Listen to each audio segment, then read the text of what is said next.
my name is Glynis Irving. It's July 14th, 2022. I'm doing the clinical anatomy video. Here is my note card with some notes on it. The body system that I chose was the skeletal system, and then specifically I chose the spine. So when people think about bones, as vertebrae are bones, people think, to go to a orthopedic doctor or orthopedic surgeon. But in this case, anything to do with the spine, whether it's the actual vertebra, the spinal cord, the nerves, discs, you would go see a neurologist or a neurosurgeon. A neurologist would take a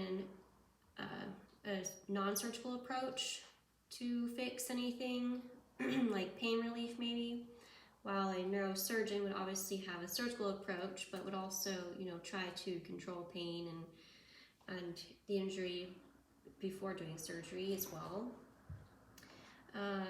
So some of the things that the neurosurgeon may do, say you have a compression fracture, they might do like a fusion if it's bad enough, and fusion would be when they place screws into the pedicles and then place a rod to hold the screws together, and that would provide support and hopefully help with the healing process and making and healing that fracture.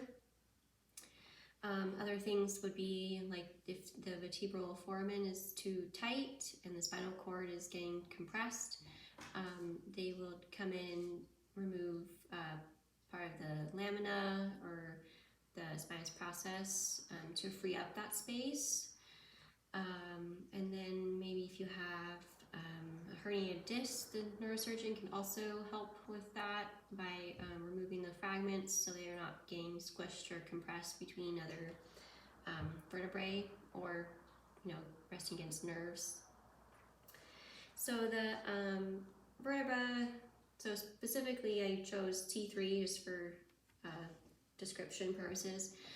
So T3 is direction-wise is posterior to esophagus. It would be inferior to the skull, and then it's medial to the deltoid.